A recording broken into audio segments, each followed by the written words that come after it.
Great news! There's a quick way you can save money. Switch to Geico. Geico could help you get great coverage at a great price. And it only takes 15 minutes to see if you could save 15% or more on car insurance. Go to geico.com today and see how much you could save.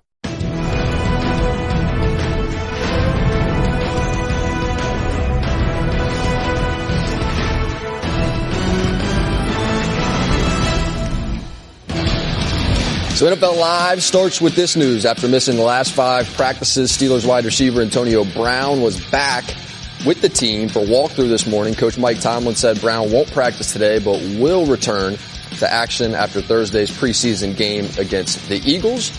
We'll be taking you live to the Cowboys and the Raiders camps throughout the show, and we have an awesome E60 feature coming your way as well on the life and the family of Carolina's Christian McCaffrey. We'll welcome you now into NFL Live. Jack Collinsworth, Adam Schefter, Josina Anderson, the Hall of Famer, Bill Polian over there on the end. So we'll start with the fact that today is a deadline of sorts in the ongoing negotiations that have been on and on and on with Aaron Donald. How significant is this deadline? Not very significant, Jack. It's a deadline, all right, but he's going to miss the deadline, and it means that Aaron Donald is not going to get credit for an accrued season this year, which means after this year, if he doesn't have a long-term deal done this season with the Rams, he will become a restricted free agent, which means all of nothing because the Rams would still franchise tag him. Other teams could still sign him to an offer sheet, and it's not going to affect his earning power. But again, these two sides remain far apart. He's not expected in camp anytime soon. And for all the people who've been waiting and wondering when Aaron Donald will sign, the Rams don't know. He doesn't know. And this is a saga that's gone on for over 20 months and shows no signs of ending anytime soon. And obviously here, Adam, the player is valuing himself at a rate that the team clearly doesn't agree with. But you start to really have to think of what is the impact of that to the defense that you're trying to create and build, particularly when you brought in a new piece in Ndamukong Suh. The front side affects the back side. You have some new pieces in the secondary as well. I'm sure Wade is, very anxious to get all of his, pieces together and what have you. So you have to start to think, when does it really impact the defense and the team to the point where it's detrimental? Speaking of superstars along the defensive line, let's get to some Khalil Mack news. There's now in the NFL Nation, all 32 of our team reporters did an exercise where they listed potential trade candidates on their respective teams. Raiders reporter Paul Gutierrez listed Khalil Mack. And so, Adam, the question is, how likely is that trade to happen? Well, I would say right now, Jack, it's not likely to happen at all today. But today is not next week, and next week is not next month. And this is a holdout that could go on for a while. And the longer it goes on, the more the chances of a trade increase. Look, the bottom line here is this. There is uncertainty, there is instability, there is frustration and exasperation on all sides. So in this particular case, it's pretty simple. If you're the Oakland Raiders, go get a deal done with Khalil Mack. It should not be that hard. Pay him what you think he's worth, agree to a deal, and get the deal done and get him into camp. Or if you can't make a deal with him, go make a deal with another team. See what else is out there. Go listen to see the offers of other teams, because I can guarantee you there are other teams lined up waiting to make an offer to see if Khalil Mack would be available. And right now, I would say he's not. Around the corner. Well, that's a pretty good capsule of where the situation is. Anytime you get a negotiation like this, it's best to be patient. And you have to counsel ownership to be patient. Ownership responds to people like us. General managers don't. Number one, they don't watch. Number two, they don't listen. So even if they watch, they wouldn't listen. So the bottom line is you got to create, as a general manager, you have to say to ownership, be patient. It'll get done. Wait a while. Take a deep breath. We'll get this done in time. Everybody wants to get the contract done. Don't be too quick to pull the trigger on a trade. We saw with OBJ, too, contract negotiation going on, wants big-time money. You got to assume Khalil Mack in the same position. Is the trade rumors that seem to come out, is that part of the negotiating strategy from the team perspective? Absolutely it is. That's the agent putting that out. Okay, got it. Well, and here's the thing from, people that I talk to that, know Khalil Mack really well. Here's two things that they'll say. He's very quiet, doesn't talk to the media much, but he is strong-willed. And from everything I hear, he is not looking to budge anytime soon. Is perfectly fine working out in Buffalo. So the other thing is, yes, you want to be patient, but the team, also has to realize what player they're dealing with. Okay, and there's some people, who are alpha on the field, and some people are alpha about their money. And right now he is alpha about his money, and that is not changing. So you have a situation where you have a new head coach in John Gruden. You're trying to institute a new environment, new energy, new era, and this is a cornerstone piece to your defense. Like, whatever it takes. I've heard people on that team say, players say, Derek Johnson say, whoever say, like, whatever it takes, just get it done. Not to the point where it's too exorbitant, but you need this player, and that asset that you need is not changing. First of all, players say whatever it takes until it comes out of their pocket. So they don't have a vote in this issue. Second of all, Khalil has a contract, and the collective bargaining agreement anticipated this and puts very, very expensive fines and strictures, i.e. Aaron Donald losing a year of free agency on people who hold out. It is not supposed to happen under this collective bargaining agreement. So there are very strong penalties to pay for it, and we'll see what happens. A player can be willing to pay it. A club could be willing to waive it, although I kind of doubt that. But bottom line is, you better be ready to pay a hefty price if you're going to hold out for any length of time. Well, Bill, both of these players, Mac and Donald, whenever they get new deals, wherever they get new deals, you're talking about deals that are going to reset the defensive market, that are going to average north of $20 million a year. So if they're paying $40,000 a day in fines or whatever it may be, and it costs them a few $1 million, the guaranteed money that they're going to get on their next contract, the structure of the next contract, the average per year on the next contract makes it such that even though it's millions of dollars they could be losing, it becomes, to a certain extent, palatable. Now, you were in a situation in Buffalo where you were the GM there, and Cornelius Bennett wanted a new deal. How did you handle that? Well, he wanted a new deal from the Indianapolis Colts. And we got almost to the trade deadline, and the Colts were not going to sign him per their owner. He made the decision not to sign him. Jim Irsay, who was the general manager, I'm sure wanted to sign him, but the owner decided not to. We were able to trade for Cornelius Bennett. Mr. Wilson decided that he wanted to pay what the market would bear at that point, which was, believe it or not, $1 million. In those days, that was a lot of money. In fact, it was a choke of horse money in those days. But the bottom line is that you can make those deals. But here's another thing about fines. Players hate fines. They despise fines.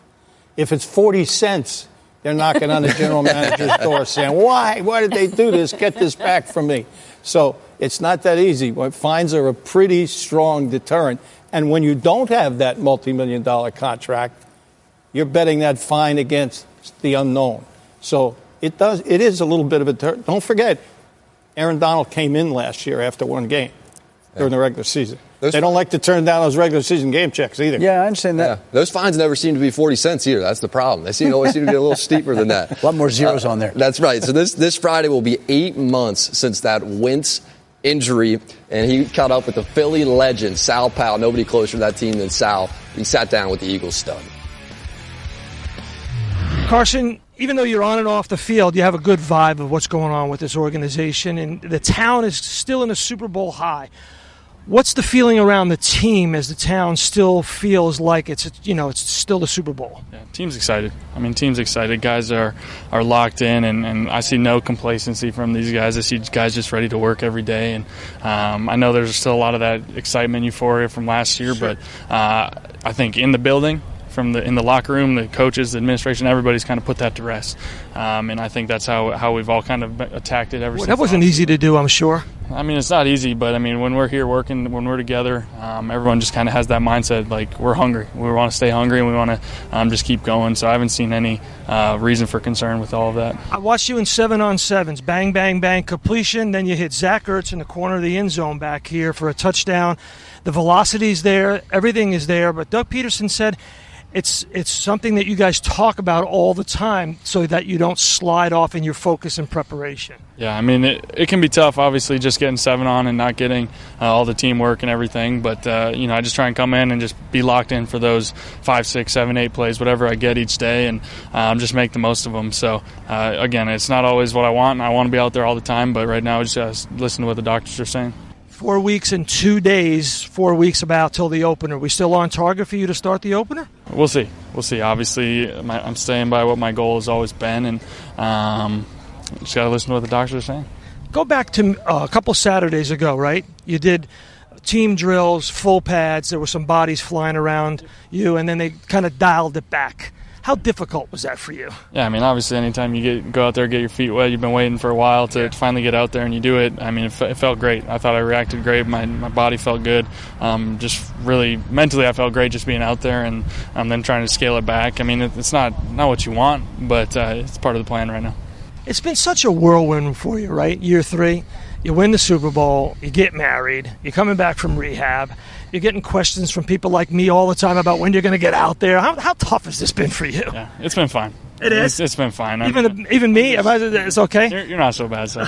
But no, it's been good. I mean, it's been an amazing year from obviously getting married and Super Bowl, obviously dealing with the injury. It's been, like you said, a whirlwind, but right now we're focused on the task at hand, and I'm focused on getting healthy and helping this team win games. All right, so he's got to dodge, duck, dip, dive, and dodge. Those week one questions, if we can quote Patches O'Houlihan real quick. So, Bill, I want to get this over to you about how you would handle Wentz through the preseason and whether you would play in week 1. What would you do? Well, first of all, you're guided by the doctors. Mm-hmm. They make the decision, and they will lay out when they think it's appropriate for him to get in a ball game and how much they think is appropriate. Once they make that decision, then Doug Peterson can sit down and say, okay, here's how I'm going to do it. But until the doctors give him the roadmap, everything is in their hands. Bill, could he not play the entire preseason? And then would you be comfortable playing him in the regular season if the doctors were?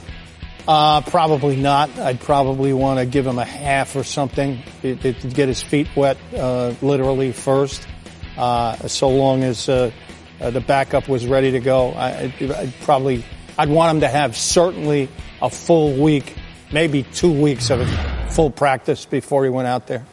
And I think you're watching that acclimation period, too, because you definitely don't want to be dialing it back. You want to be dialing it the other way, as Sal was mentioning in that interview. Welcome back to NFL Live. Cowboys training camp underway in Oxnard, California as we speak. Might as well just take you there. Our Dan Graziano and Keyshawn Johnson are on the scene. Fellas, how are you? Hey, what's happening, bud? Jack, we're doing great out here in this California sunshine where the Cowboys are just getting underway. It looks like a little bit of a light practice today, doesn't it? No, it is. I think they decided, hey, let's lighten the things up on them. Yeah. We got to travel tomorrow to San Francisco, so let's just take the breaks off. So always big expectations with the Dallas Cowboys. Last year, 9-7, but didn't make the playoffs. A disappointment after what they did the year before. So, Key, when you look at this team and their chances heading into this year, what do you think is the strength that they'll lean on? Well, obviously you point to the running game. Ezekiel Elliott in the backfield, Dak Prescott at the quarterback position, but the offensive line is key. If the offensive line can play like they played Zeke's rookie year, then you'll see a heavy dose of running game, not so much a passing game with the loss of a couple weapons on the offensive side of the ball. You see Ezekiel Elliott there. Obviously they'll lean on him, and he'll have a heavy workload. They were without him, as we all know, for 6 games last year while he was suspended. I expect to have him for the full season this year, but it's nice to lean on a guy like that, and then an offensive line as great as theirs, and that's a fine plan. At some point, they're going to have to throw the ball, right? You do have to throw the ball, but you can take the New England Patriot approach in a short passing game. You don't have to. Everything doesn't have to be vertical. And I think what we look at is we look at the departure of Dez Bryant and Jason Witten, and you say, okay, well, who's out here that can help stretch the field? They don't have a guy right now that can do that. They're looking at some guys in training camp. They'll make a decision who that guy may be, or they may go acquire somebody at some point in time. But right now, I think the strength of the Dallas Cowboys offense is certainly the running game and that offensive line. We're looking here at Dak Prescott, the young quarterback, heading into his 3rd year. First year was off the charts great. Second year, maybe not so great. So, if he's got to put together, if you're looking at them putting together a passing game, we've heard the term Dak friendly, like they want to design the offense around him.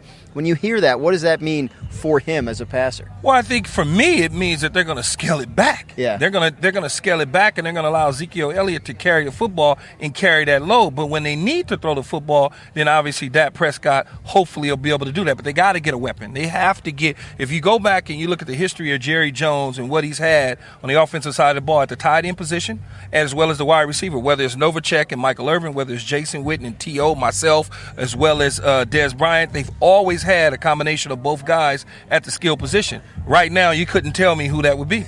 Now they're still finding that out. That's what training camp's for, right? Yes. But you mentioned you've been here. You understand what the pressure's like around here. So you look at Jason Garrett, and he's been the coach here for a very long time. He's always had the backing publicly of Jerry Jones, the team owner. Heading into this year, what's the pressure like on head coach Jason Garrett? Well, I would think that it's a lot of pressure. I mean, whenever you look at a coaching staff that has an overhaul, I mean, two guys that remain on the staff is obviously offensive coordinator, defensive coordinator, Rob Marinelli. But when you start to put other people in place that wasn't here a year ago, and then you look at expiring contracts, all these guys are on one-year deals. So you would certainly think, at least I would say, hey, 9-7 and 8-8 is not going to get it done. It's just not going to get it done. At some point in time, Jerry Jones want to win football games too. All right, Jack, we're going to throw our shades on and go watch some practice. We'll be back later and let you know how it's going. Fellas, enjoy it. I'm a little jealous. I'll be honest with you. I'm a squeaky toy, and I've got one job, getting chomped on by this little ankle sniffer. So pardon me for feeling inept compared to Geico, who does so much more. Like while I'm getting slobbered on, Geico is creating cool technology like their mobile app, which lets people pay their bills or file a claim. Plus, Geico is the fastest growing auto insurer for the last 10 years. Is it too much for me to ask for one more feature? Fast and friendly claim service like Geico, maybe? Oh, great. I'm getting buried again. Geico. Expect great savings and a whole lot more.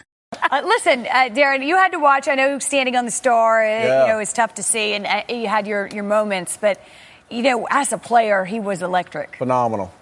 As a football player, he's phenomenal. And just the things he could do. He could not only play on the outside, but at his size, they could move him in the slot. He was hard to handle there. You motion him out of the backfield. Great hands, great run after catch. I mean, he was that guy when the Eagles or the San Francisco 49ers walked off the bus. He was that guy you thought, this is the one, not the quarterback. You didn't worry about the quarterback. You worried about number 81. Where's he lining up, and how do we stop him? But a great player. That player that you always had to account for, to your point. You better know where he is because he's likely in the end zone if you've misplaced him. But he was mercurial, I guess is the best word, JoJo. I mean, there was some drama. Well, listen, I mean, there might be some people in the locker room who say he rubbed them the wrong way. Certainly some people in the media will say that. But he was appointment television before the game, during the game, and after the game. You knew he was pointing to the back of the jersey. And listen, this is probably one of my favorite moments when, come on now, he knows and understands he was the show. He was doing social media even before social media was invented. Look, working the obliques, every part of every ab. And then you got Drew Rosenhaus talking about next question, every question, and tomorrow's question. So there was, come on, having a press conference outside your house, T.O. set precedents before precedents were precedents. Yeah, that's a fair point. And Shefty, I bet you have some stories. Well, again, we saw that one highlight of the game against the Green Bay Packers. It was a wild card game. And what people forget in that game is that he had 4 drops and a lost fumble. And he cannot hold on to the football that day. And when the game was on the line, with 3 seconds remaining, Steve Young throws the 25-yard touchdown pass to beat the Green Bay Packers 30-27. That was, I believe, the first big play he made in the NFL. Huge play. That helped put him on the map as T.O. That helped him love me some me, and do all the things that he later went on to accomplish in his Hall of Fame career. And, by the way, he's worthy of all the conversation. He's a tremendous player. But how come we don't have one of these segments about Ray Lewis or Brian Dawkins or Brian Urlacher or Jerry Kramer about some of the other players that were going to all this? You know what? In fairness, we have. We heard from. We've talked about Doc on Monday. You weren't here. You've been busy. Brian Urlacher, yes. Breaking news. We have. Okay, good. I just want to make sure. Yeah, you did. Well done, Shefty. We took care of it. Listen, the one thing that we are talking about now that is different from those other guys, of course, is his decision not to attend the Hall of Fame induction ceremony. And here is Hall of Fame President David Baker. What I told him was that we were deeply disappointed It's unprecedented. Nobody's ever done this in the history of the league before. But the reason we're disappointed is because we wanted to honor him. But what I told him is he's welcome right up until the last moment. And if he doesn't come to enshrinement, he's welcome there every day for the rest of his life. Because our job, our mission is to honor the heroes of the game, preserve its history, promote its values, and celebrate excellence everywhere. Well, I tell you what, I like that message, and I really like that the invitation stands up until it is too late, up until the induction ceremony has taken place. But I do wonder, is this something we talk about now in everybody's opinion, or 5 years from now when you walk through the hall or visitors go through the hall, do you remember, hey, T.O., well, remember, he's the one. He decided not to attend. It doesn't matter. I don't think it matters. I honestly really don't think it matters. Especially in T.O.'s mind, does it matter? No, I don't think so. And I don't think he looks at it. I think he's looking at it as I'm going to go spend some time with my friends and family and go that direction. In my opinion, I would like to see T.O. go, not just to go to the Hall of Fame, not just because of him, but because of the class that he's walking in with. This is a great class. I mean, the Urlachers, the Ray Lewises, the Randy Mosses, the Dawkins. This is a very good class that's going in together. And for him not to be there, it sort of takes away from that luster of the entire event. Let me say, I've been to Canton probably a dozen times at this time of the year. And on Friday, they have a Ray Nitschke luncheon where the members of the Pro Football Hall of Fame roast the incoming class. And the only people allowed in that room, they used to have the president of the Pro Football Writers, which is why I've been to that luncheon a couple of times. But the only people allowed in that room are the Hall of Fame players and the incoming class. And that is one of the most unforgettable experiences that I've ever attended. And the gold jacket ceremony on a Friday night, and they give out the jackets.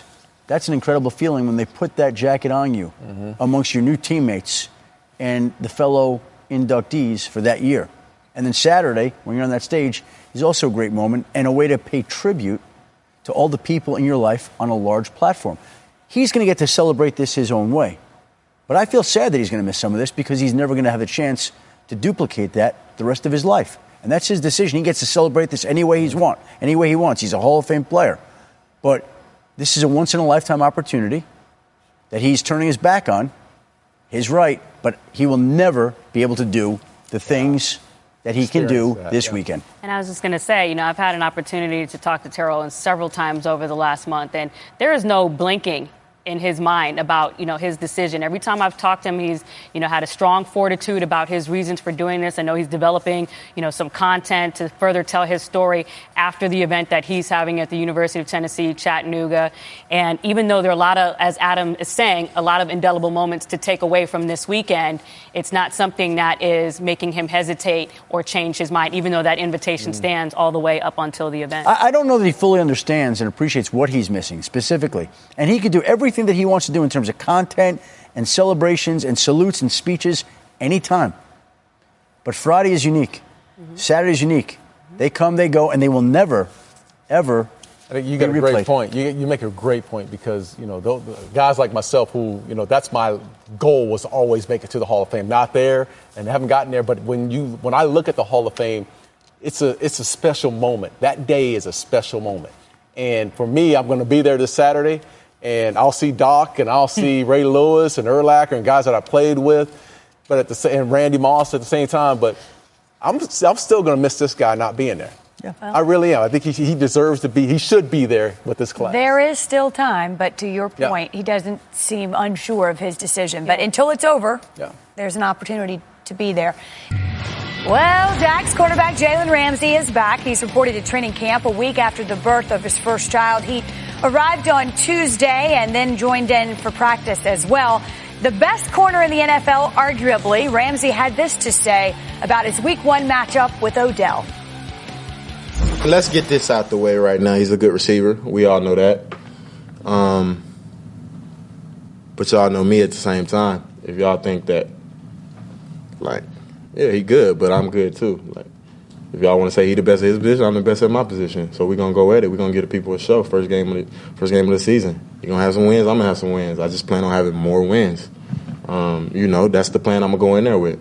I'm going to work my ass off to get to that point where I can, like I just said, not let anybody down. Well, fair enough, Darren. I mean, he's good, I'm good. Both those statements are true.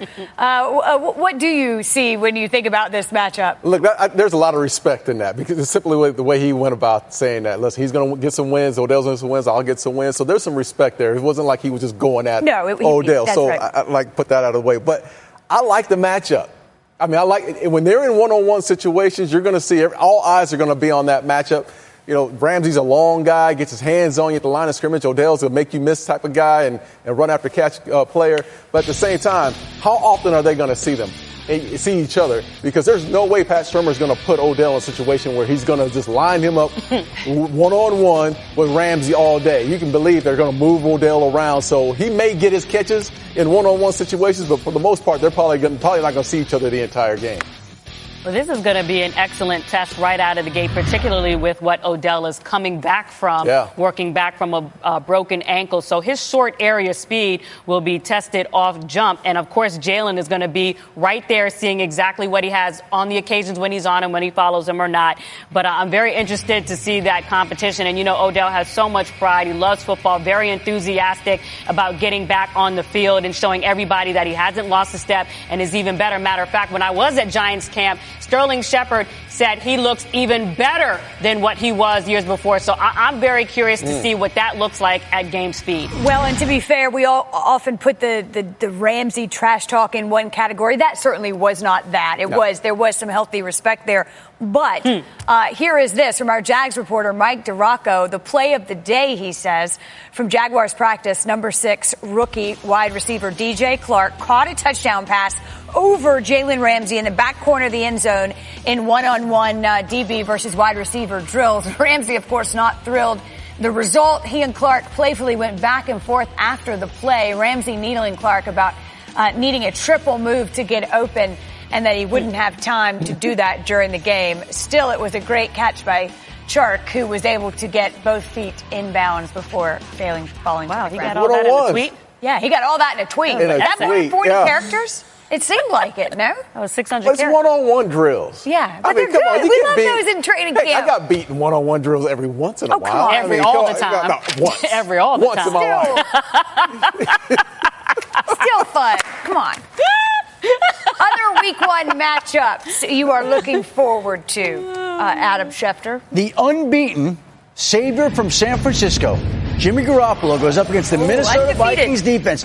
Jimmy Garoppolo has never lost a game in the NFL, and now he's got the challenge of playing a very tough Vikings defense. As good a defense as there is in the league, his unbeaten record, his challenge to Joe Montana is going to be put to the test early on, Darren. Josina Anderson, what are you looking forward to week 1? Well, listen, I like what Darren had to say and Adam Schefter had to say, but we're also going to get this one in with Amari Cooper and Marcus Peters. Marcus changing over teams, trying to show people he's still the physical guy that he is and being able to lock down Amari Cooper. Amari Cooper trying to come back from some injuries, showing that he can still get it done and the reason why Oakland picked him as well.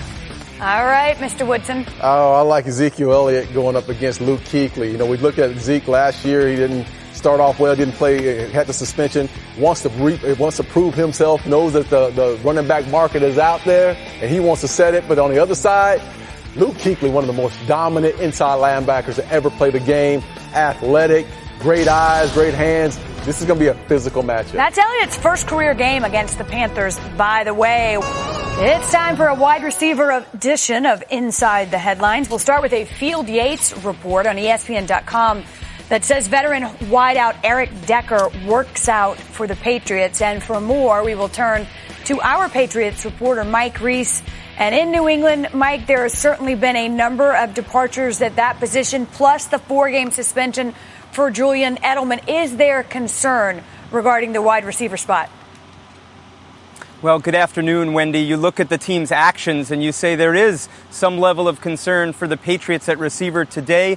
They informed wide receiver Jordan Matthews that he was going to be released. And, he hurt his hamstring in Sunday's practice. And I'm told that the decision, the Patriots thinking, was that the hamstring was part of that decision to release him, but not the only factor. They gave him a contract that included $300,000 in bonuses and guarantees, obviously hoping that he would be part of the mix. But he's no longer with the team. Kenny Britt remains out with a hamstring injury. He could be back soon. Malcolm Mitchell hasn't been on the field with a knee injury. So here's the picture for the Patriots at receiver. You have Julian Edelman, you have Chris Hogan, you have Cordero Patterson, and you have Philip Dorsett. The former #1 pick of the Colts has got a lot of run here at Patriots training camp. I caught up with him after practice today to talk about the attrition at the receiver position, and he said, guys are going to get nicked up. My mindset has to be that I'm just going to go out and work as hard as I can and let the chips fall where they may. He said he talked to Jordan Matthews this morning, said he was disappointed for him, obviously, but the Patriots moving forward,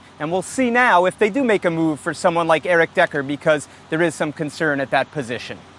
Mike, thank you. And Darren, when we look ahead to the schedule, the Patriots' first 2 games against the Texans and the Jaguars, so pretty good defenses. Would you have cause for concern if you were New England? Listen, I can't remember the last time the New England Patriots lost the first game of the season, especially at home. I think they're going to come in as prepared as they always are. Belichick will have them in the right spots and right places to go up against Watson and the Texans at the same time. But I think the second game is the one you really have to concern yourself with. On the road in Jacksonville, physical football team who almost had them in the playoff games last year. And I think that's a game right there on the road, which I would be concerned Well, about. Mike makes a good point. Actions speak louder than words. Clearly, there's some concern if they've got guys coming through there. Our next headline involving new wide receivers for the Saints. Here is headline from the New Orleans Times-Picayune. Saints sign receivers Michael Floyd and Brandon Tate. And, Adam, there has been speculation as a possible landing spot for Dez Bryant in New Orleans. Do these signings signal otherwise, or what do you hear regarding Bryant? I think Dez Bryant is in a situation here where he's been on the street for a while now. This has gone on since April. So I don't think the Saints signing a couple of receivers is connected to Dez Bryant in any way, shape, or form. Dez Bryant's in a different category right now. Dez Bryant basically is waiting for the right opportunity, and there are also a number of teams that aren't interested in Dez Bryant. So it's going to take a team that he's interested in, that also has some interest, hasn't materialized. I think there might have been a period of time where he was wondering whether or not he wanted to play football again. And I think when you think about those things, and then training camp begins, maybe at that point in time, you say, you know what? You see everybody else going to camp, getting fired up for the season, kicks off tomorrow night in Canton, and maybe that gets the juices going again. So, again, it's just the right time, right fit, right team. And at some point, I think Dez will find a landing spot here. Well, and we've said from the outset it will be a waiting game, which it looks like it is. Our final headline coming from Vikings.com. Signing extension helps Diggs, Stephon Diggs, that is, deliver on a promise to his late father. And at a press conference yesterday, he spoke about the emotional impact of his new deal. My dad sat me down a couple months before he passed away, and he just told me that, look after your brothers, look after your mom, and look after your family, and it meant a lot to me. So, with this day coming forward, it just came full circle, and I have a lot of emotions. You can understand a little bit, but for it to come all the way around, I'm happy that I can look at my mom and smile and tell her that everything's gonna be okay. And JoJo, I know you spent some time with Diggs. How emotional is this for him? Well, you can hear it in his voice. It's very visceral, to be able to realize this type of accomplishment in your life, for your father not to be there. I know Diggs has told me every time, he goes out on the field, he pays homage to his father, and this is just another way of doing this, being able to provide financial security for his family and for future generations. He's been through a lot as a fifth-rounder coming out of Maryland. There were times when he felt misunderstood and underestimated, but now everybody knows, particularly after the Minneapolis Miracle, who Stephon Diggs is, and bravo for him for accomplishing this goal. No question about that. All right, we are back with the crew. We'll go inside the headlines here. News and notes from around the league. We'll start with Josina. So there's been reports, of course, about Odell Beckham Jr. wanting to be the NFL's highest paid wide receiver. What are you hearing about where it is right now? Of course, that's the goal. And there are certain metrics right now where they have him above certain thresholds when you're trying to quantify it being the highest paid wide receiver, especially when you're talking about new money. But as I said, on Twitter, the goal is not just to reach the threshold and barely cross it. The goal is to, do it by a substantial, portion, at least from the player's perspective. And also yesterday, what we were talking about again was total average per year, which includes the compensation from the current year. And by that metric, they are under Sammy Watkins right now. A little more receiver news for you. We have the Corey Coleman trade, of course, that occurred. What are you hearing right now about that one? Oh, well, with the Corey Coleman trade, I talked to Jarvis Landry, and basically he was very surprised that he didn't even, I think he had just heard at that point. But at the same time, he seemed to express that this team will be okay without him. Certainly, he knows that Corey Coleman was working hard, Adam, and you have some things to add to this as well. My understanding is when he was traded, I think it surprised him quite a bit. And I think for a moment there, he pondered whether or not to report to Buffalo. But in the end, ultimately, you have no choice. You have to report to Buffalo. You've been traded. So as much as he might have pondered that and questioned whether he wanted to go, he reported. He took his physical. He passed the physical. The trade is now complete. A 2020 7th-round pick to Cleveland and Corey Coleman to Buffalo after he pondered his options. He only has to go 3 hours. So you don't have to ponder long on that. Jack, you know what they call that? In your feelings, and you got to get out your feelings and then get to work. Okay. That's exactly what they call it. So let's get into this Roquan Smith holdout we have going on, Adam. A little strange, it seems. What's going on with this? Well, not so strange, Jack. Both sides are entrenched in their own views, and they are disagreeing over the language in that contract right now. Basically, Roquan Smith wants certain protections so that his guarantees would not be voided for any on-field behavior, and I think the Bears don't want to give him those guarantees on voids. Other players have gotten them. The Bears don't want to give them, and being that both sides are entrenched, I could see a situation here where this holdout goes on as long as the Joey Bosa one, which went to the end of August last year, maybe even longer. We'll see how they resolve it, because right now, neither side is giving in. Is this something that's going to become common with this new? Because it's with regards to the helmet rule, right? Why is it just the Bears have given in on the helmet rule. That's not the issue. This is about egregious conduct on the field that would cause a suspension, would cause perhaps a release, things of that nature, which the team should not and probably will not give up. But other teams have given in on it, and that's the problem. The Bears don't want to give in, and other teams have. And so Bill would say, as a former GM, I would hold the line, and I would say, just get it done. We have a disagreement there. And Roquan's agent would say, that's not going to work for us, I would imagine. So there we go. And I would say no. And you would say, wait. That's not what he would say, Adam. What would he say? The holdout. Adam, what would he say? That's not what you would say. You would say, so what? There you go. What? And speaking of the Jets, here's this. Friday's preseason games are the Atlanta Falcons at the New York Jets, 7:30 p.m., and then the nightcap, Detroit at Oakland. That one takes place at 10:30 p.m. So with that, we will welcome in our Paul Gutierrez, who covers the Oakland area for ESPN's NFL Nation. He is live at the joint practice with the two teams today in Napa. Paul, what is the latest right now with Khalil Mack? I'll tell you, when it comes to Khalil Mack, guys, I got a message for him from one of his teammates. Bruce Irvin's just sitting right over here off to the side, relaxing after this joint practice. He said, tell them all that I miss 52. So that's kind of the sense of what's going on here with the Raiders is there is a little bit of melancholy about him not being here. The holdout has now reached 11 days. Donald Penn's last year went 26 days. But there's also a sense that this is going to get taken care of sooner rather than later. Neither side is talking. I've reached out to Joel Siegel, Khalil Mack's agent. He said he's not going to talk about this either on or off the record. Reggie McKenzie, I approached him the other day, asked if there was any movement. He had a pregnant pause for about 9 seconds and told me the only movement I want to see is Khalil here in camp. And if you go back to Donald Penn's thing, they don't negotiate with guys unless they're in camp. So, again, one eye, keeping an eye there, another eye on the Aaron Donald situation, because if you're Khalil Mack, you want to get paid more as an edge rusher than a defensive tackle does. And by all indications, Aaron Donald wants to set a new market for a defensive player, period. No question about that. So when you watch, just give me some idea what it's like to watch Carr and Gruden communicate, work together. What does Carr look like in that new offense? That was one of the more fascinating questions coming into the training camp was how is Carr, who is seen as, and obviously he's a star, he's a stud player, but how was he going to react to John Gruden, who's notoriously hard on quarterbacks? And Carr, he kind of laughed it off. He said, what, just because I don't say the F word doesn't mean I can't handle it? So they've actually been going back and forth, and there's a lot more in common with the two of them than you could imagine. I was talking with Mark Davis earlier in the week, the Raiders owner, and he called Derek over, and Derek came over and he thanked him. He thanked him for hiring John Gruden to help get him to that next level. And you're seeing it on the field. The fact that we're 9 practices in, a joint practice before Derek Carr throws his first interception, Darius Slay of the Lions got him today.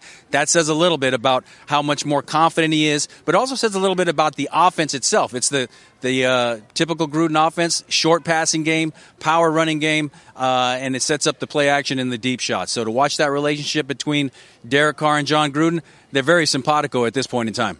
Paul, great stuff, man. We really appreciate you taking some time.